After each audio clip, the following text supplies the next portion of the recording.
Welcome back to another episode of Growth Marketers Podcast. I'm Samuel Timothy. And I'm Taylor Rowe. Today, we dove into a topic about setting measurable and attainable goals within your marketing department. And we see with a lot of companies that across the board in different departments, there's a lot of frameworks involved, and there's a lot of goals that are being set. And for whatever reason, the marketing department doesn't always have a framework or a methodology in order to accomplish those goals that we would see in other departments. So we talked through the strategy that we like to implement, the framework that we like to implement for ourselves as well as for our clients. And there's a lot of great information in this podcast. So if you enjoy, please give us a like, subscribe to the podcast, send us a note about any topics that you want us to cover in the future, or leave us a comment here. We'd love to hear your feedback on the topics that we talked about in this podcast. Let's jump right in.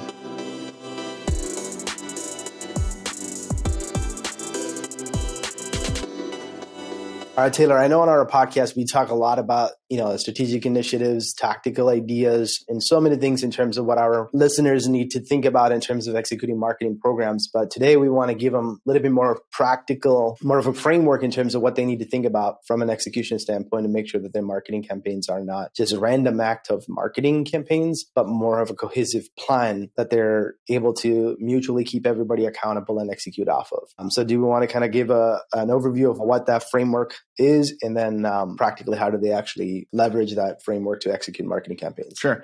Yeah. One of my, favorite trends that I see happening right now is implementing really a management methodology around how we not only measure, but how we execute our marketing campaigns, right? You've heard these terms and buzzwords of, measuring what matters and inspect what you expect, right? It's the same idea from a management perspective. But for whatever reason, I feel like marketing departments in the B2B world tend to be a little bit behind some of these standards, right? I think sales departments, you see this all the time in terms of metrics that sales reps have to be held accountable, both activity as well as output. Obviously, if you're maximizing and reaching that output, there's less focus on the input. But if you aren't hitting that output in terms of the results, then you have to go back and look at, well, what does our activity level look like? And what we've been doing for our clients and what we've seen really successful companies do is actually implement a similar strategy and methodology into the marketing program. And so one of my favorite ones, I think, is very simple and very easy to understand is the idea of an OKR. And so really OKR just stands for objectives and key results. And so the idea is, let's say you're from a marketing perspective, you're putting together your goals, and those would be your objectives, right? So what are those high level goals that you're trying to accomplish? And the key results are, what are those specific, tangible, measurable outcomes and results that we can point to and look at and say, okay, now we're trending in the right direction towards our objective.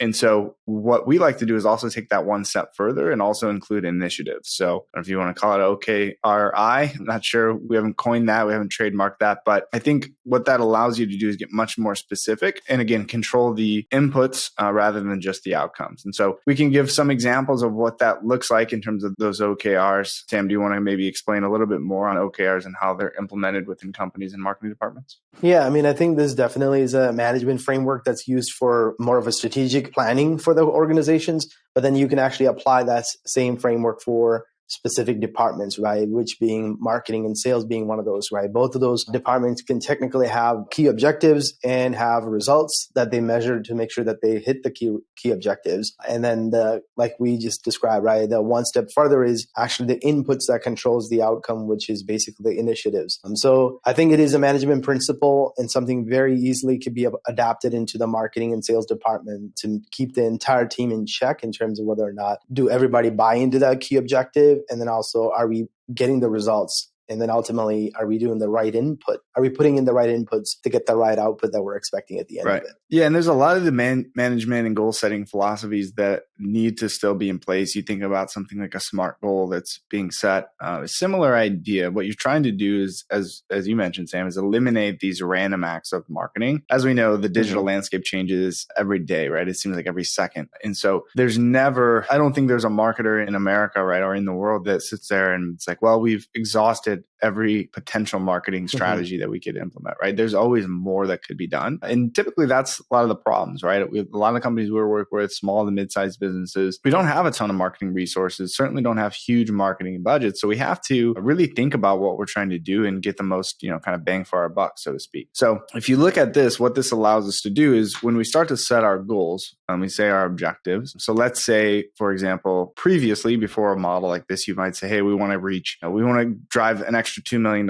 in revenue through, inbound marketing, or we want to generate X number amount of leads, or whatever that would be, or we're going to drive a certain number of traffic. And if you just leave it at that, you say, okay, great. And then that's a very binary way. It's either 0 or 1, right? It's either we did it or we didn't in terms of how we measure that. If you're working with your CMO, your CEO, and you say, hey, our goal is we're going to generate, we're going to double our leads from last year to this year, you're going to go back and you're going to say, well, we either did that or we didn't do that, right? And you might be able to say, well, we accomplished 80% of that. But what are the factors? What are the variables that are going to lead to us being successful? That's really what we want to start looking at. And then that way we can control our activity levels on a daily, a weekly, a monthly basis to make sure that we're trending in the right direction. So to give you an example of that, right? Let's just say let's go through an OKR as an example on the marketing side, and then we can look at a sales side as well. So if we're looking at an objective for a marketing department, again, I like to be as specific as possible, but just as an example, you could look at as a whole department. We want to say, hey, we want to achieve record metrics in all of our marketing, right? And maybe that's a goal for everything. And then you can have specific objectives. So let's break that down the next step and say, we want to achieve record metrics in terms of our organic traffic specifically, right? And so you would look at that key result and say, well, I guess we'd take a step back. Sorry.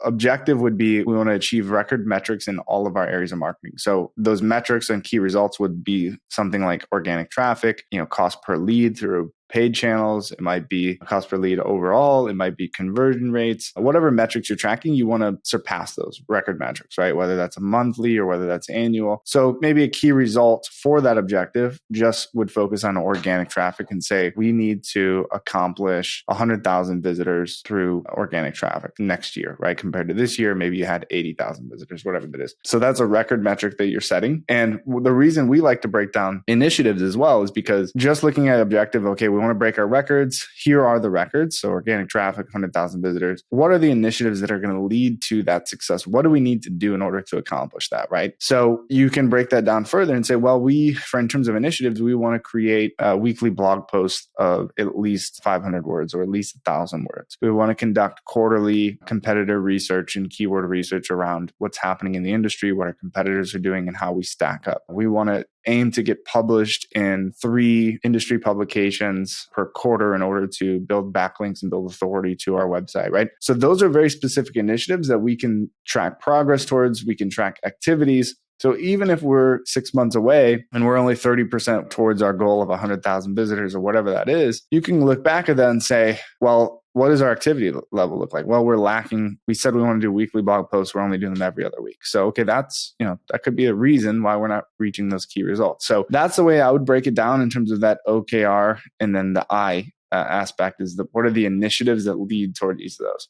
So you now need to take that and go across every marketing initiative or marketing, objective that you have and key result that you're looking for. So I also mentioned, let's say we're looking at cost per lead, right? Well, okay, what are the results? We want to generate, at least 10 qualified leads for under $200 a piece or whatever that looks like, or $1,000 a piece, whatever industry, you're in is going to depend on what you deem as a quality lead, as well as the cost that you're willing to pay for it. So look at those measurables and then look at the indicators or the initiatives rather that you can actually focus on and that you can control. Well, we can control our conversion path. We can control our marketing messaging. We can control how frequently we update our creatives. We can control what we're measuring in terms of click-through rates and what we want to change and what we want to test. We can control audiences, right? We can control, maybe it's as simple as, hey, one of the initiatives is like, we need to hire an agency to help us with this, or we need to hire a consultant that knows a lot about paid advertising, or we need to hire someone who can create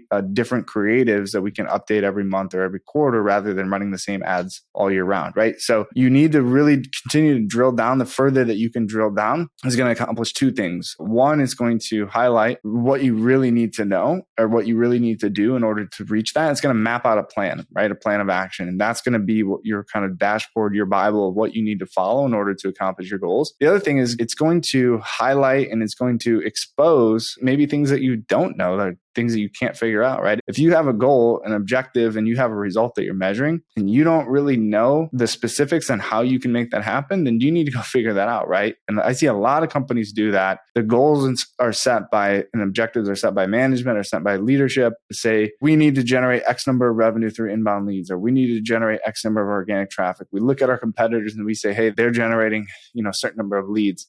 So that's a goal for us. Well, how do we make that happen if we don't have a real action plan of what initiatives lead to that end result? And then we're just shooting in the dark. So I think you're going to get a lot of clarity by going through this process, and it might help simplify some of your marketing. It might help you focus your efforts, because when you start writing all this out of what needs to be done, you might say, well, this is too much for us to handle internally, right? So it might help you simplify that, or look at, where we need to hire specific resources. So anything you would want to add to that, Sam, in terms of the OKRs for marketing department? Yeah, I think you kind of spelled it out pretty clearly. So I think the number one goal is craft objectives that people can actually believe and buy into, right? That's the number one step in that, right? And then write down in terms of results, what does that look like once that objective is reached, which will be the result statements. Yep. And then the initiatives would be the activities or tasks that has to get done to reach that results that you're looking for. So the objective could be kind of a broad and big.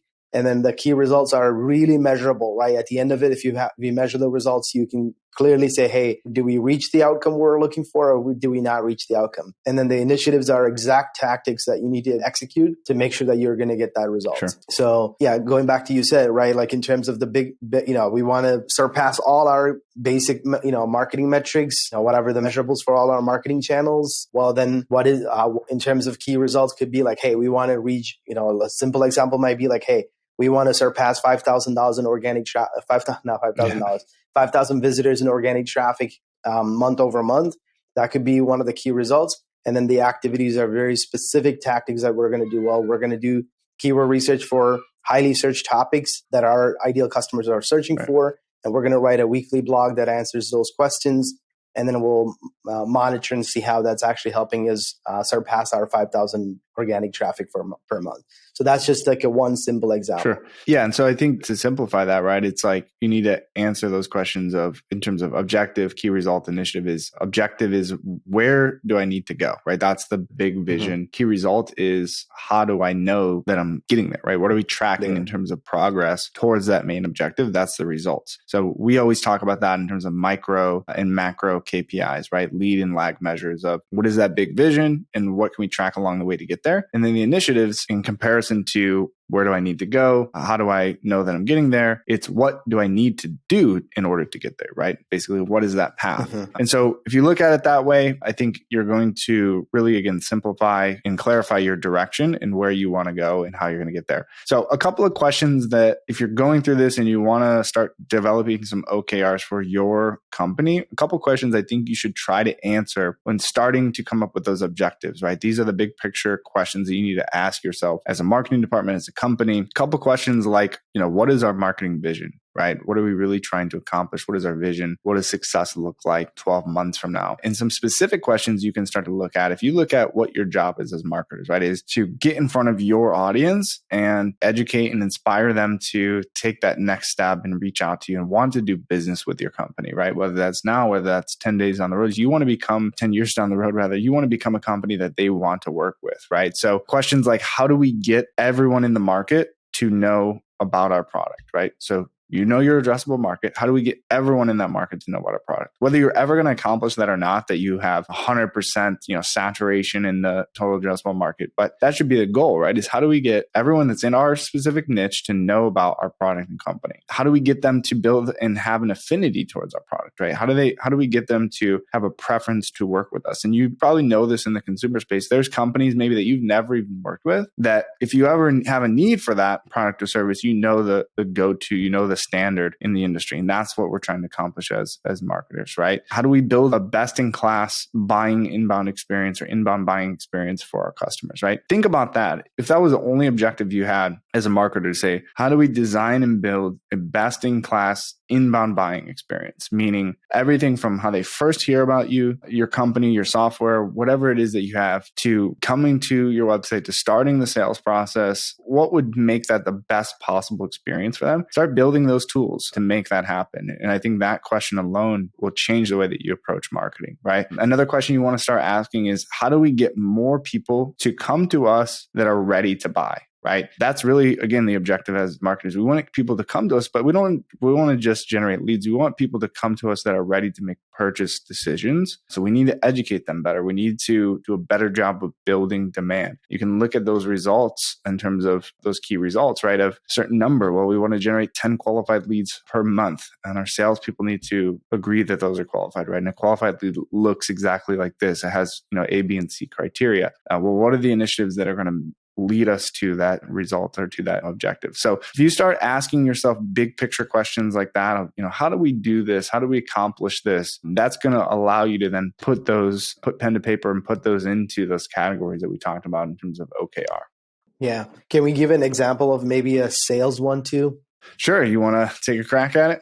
Yeah, I mean, I think, we have both marketers and salespeople listening. And I think sales is probably have, more numbers oriented things could be done fairly quickly. And you can actually see if the initiatives are done or not. So I think, the simple objective might be like a revenue related, right? Like you said, you probably still have a vision for the company's sales as a whole. But as far as an objective might be like increase revenue by add an additional $1 million in revenue by end of 2022 could be one key objective. And the key results could be every quarter we're going to have, drive $250,000 in revenue each quarter. Or pipeline, right? If you want to break it down even further, say like, hey, at least we need to generate a certain number of opportunities, right? And then, you look at those initiatives. Well, what does it take to get those opportunities? Well, we have to focus again on what we control. If we're talking about sales specific initiatives, we need to look at maybe outbound. We need to look at, I would break it down into each referral channel, if you will, that you can control as a salesperson. So referral sources, can we work relationships? Can we build relationships? Can we outbound in terms of like volume of meetings that are booked, volume of emails that are sent out, volume of calls that you're making, those type of things, number of leads that you're reaching out to from past deals, closed, lost, all those kind of things. So there's a lot of initiatives that salespeople do. And I think sales departments are much better at this than marketing departments in terms of really identifying what needs to be done, right? Partially probably because a lot of them, sales departments historically is all paid on commission, right? So you're paid on that end result. You start figuring out ways to map out a plan in order to get that end result. And that's not always the case for marketing. Marketing is certainly blamed if they don't reach that end result, but there's not a lot of guidance and structure in place in terms of how do we get there. So I would look at that in terms of, from sales perspective, I'd look at a department OKRs, and then I would look at individual employee, basically individual reps OKRs. And I think you can do the same thing for a marketing department. You should have big picture goals for the department, and then each individual employee or department within the marketing team, within the marketing department should have goals as well, right? And when you start breaking that down, again, a lot of companies are going to realize they don't have a robust marketing department. When you look at all the different areas of product marketing and customer success, obviously marketing has a foot in that bucket as well. And then you have the actual lead generation and customer acquisition team in terms of net new business. We have brand. Big companies have all these departments, but small companies don't. And you're expected as a small marketing team to have influence on all those different areas. And so I guess I didn't mean to revert back to the marketing team, but the sales is the same thing, right? Break it down by each individual rep. If you have an SDR AE model, then look at it that way, right? What is the objective for, the SDRs? What are the key results that we can measure? Key results typically around SDRs are around meetings booked, right? If you just stop there and you just looked at number of meetings booked, there's no way to control how the outcome of that, right? Especially if you're just relying on one lead source or inbound leads or ebook downloads or webinar attendees or anything like that. If you're buying a list, right, and that's the only thing that you have control over, then it's going to be a lot of fluctuation in terms of those outcomes, right? So we need to control the variables that we know we can and focus on those in terms of what are the initiatives or those inputs that we can measure along the way to track that progress. Yeah, and I think the big takeaway from all of it is one thing to have aspirational goals for your department and for as a company, right? Like how we want to generate revenue or whatever those things are. But this following some sort of a framework like this OKR really helps you as an organization to turn it into bite-sized, actionable initiatives and then being able to execute and measure. And so it also helps you just much more digestible in terms of what needs to get done on a day-to-day basis. and probably even on a weekly basis, checking to see, did we do the task or initiatives needed to get the results done? Yep. So I think that's the big takeaway for following a framework like OKR. It helps, like you said, it maybe even uncover the fact that maybe our company as a whole is very understaffed and we don't have enough resources to execute all the things that needs to get done. And then you might create other key initiatives. Could be like, hey, hire a sales rep because our revenue goal requires us to generate additional revenue, but we don't have enough reps. And that could be one of the initiatives that you might have to add into your OKRs. Absolutely. So if there's one key takeaway from this, I think it's that you need to implement some sort of a system. It doesn't necessarily have to be OKR. Mm-hmm. We use OKR internally and we use OKR for our clients because it's very simple. Everyone can get on board. It's very straightforward. And there's other frameworks, other methodologies that you can use. If your organization as a whole uses something other than OKR, but they have something in place, maybe you want to try to adapt that because it needs to be fully understood and fully, we need to have buy-in from the entire company and entire department. Otherwise, it's not going to be successful. So look at those big picture, look at those indicators along the way. And I would build some sort of dashboards, reports,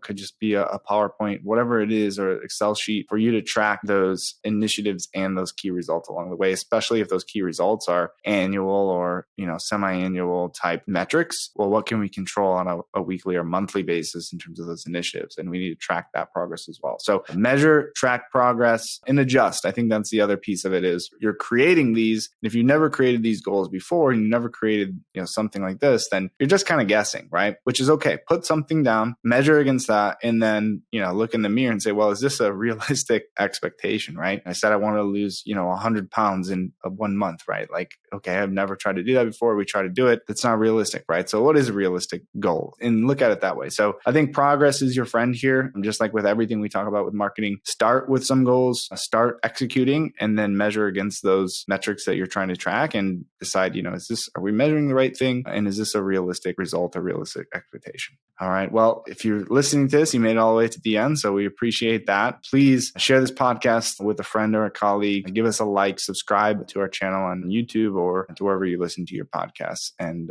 come back next week for our next episode.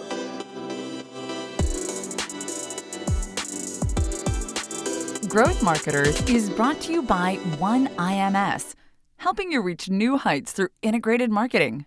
One world, one web, OneIMS.